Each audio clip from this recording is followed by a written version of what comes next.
Thank you for joining us here at noon. I'm Gabriel Gonzalez in for Brooke Hash. This morning, Louisville Mayor Craig Greenberg announced 9 people are still missing after Tuesday's plane crash. 12 are confirmed dead.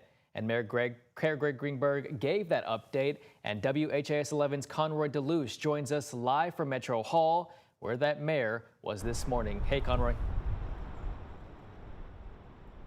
Good afternoon, Gabe. Yes, that reported number of 9 missing is the newest information we learned this morning. Yesterday, we heard there were as many as 15 that were still missing, but 6 of those have now been accounted for. And the latest total is 12 dead, including a child, and 9 are still reported missing. And that number, it's going to stay there for now as we learn more information. But let's show you video from what happened as a fire truck comes down the road, unrelated to anything we've been seeing. Now, it is presumed that those 9 missing were in the area, which happened around 5:15 Tuesday evening, now closer to 43 hours ago. Now, NTSB still has control of the area where that crash happened.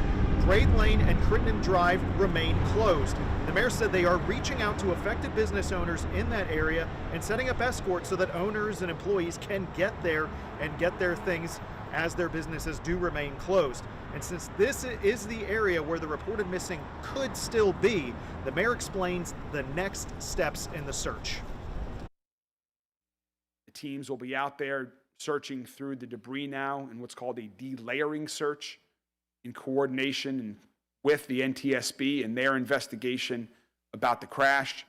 There will also be individuals that will be looking underneath. There's so much debris there. There is so much charred, mangled metal that not all of the bodies may have been located until you look underneath certain things. And so that is going through the various layers of debris on the field. That will begin now.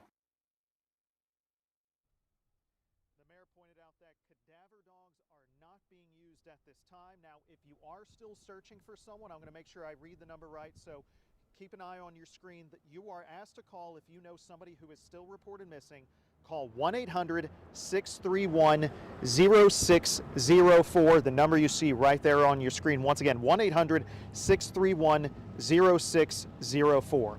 The mayor added that LG&E is still in the area checking to see where there are still a lot of live wires, or at least wires that are in the area, which is why they have not turned on the power in some areas. So they are working to restore power.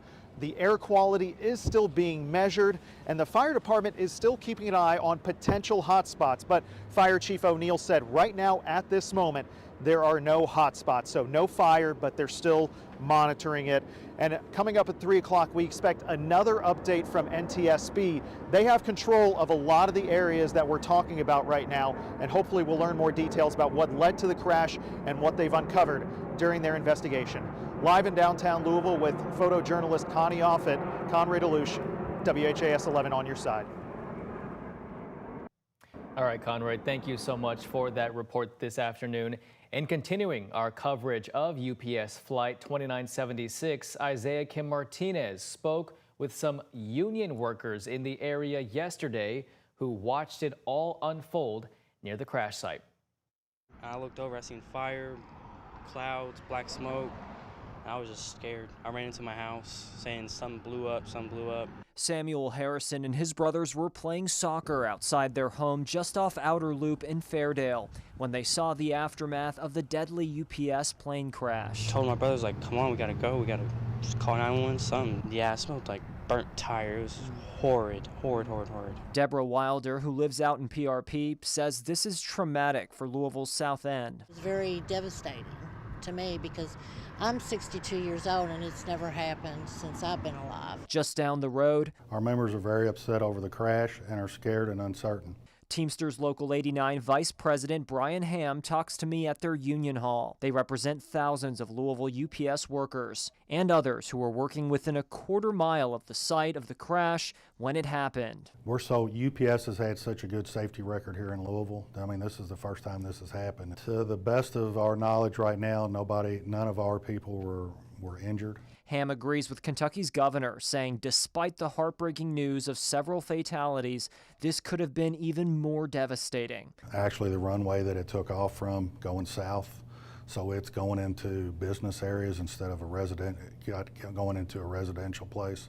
So yeah, it could have, depending on which runway, it could have been really bad. Or it could have went out onto 65. I mean, it was, you know, we're right in the middle of the city. Teamsters Local 89 is projecting a major financial cost from having to temporarily divert flights and those packages away from UPS Worldport, causing disruptions to shipments that could take some time to adjust to. They'll be double shifting. It's going to be a lot of work to get themselves back on schedule. For now, the task at hand is getting more answers, and the greater community is sending their prayers to the families who've lost loved ones. I hope everybody just comes together and help the families out, to help find the other missing.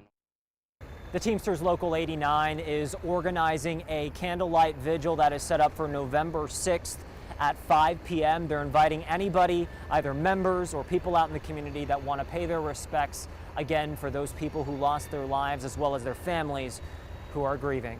Isaiah Kim Martinez, WHAS 11 on your side. And today, Teamsters Local 89 will be holding a candlelight vigil for those killed in that crash. You are invited to attend. The vigil will start at 5 tonight at the Union Hall on Taylor Boulevard. You can see the building right at the Watterson exit to southbound Taylor Boulevard. The Union Chaplain will lead community members in prayer for all of the victims.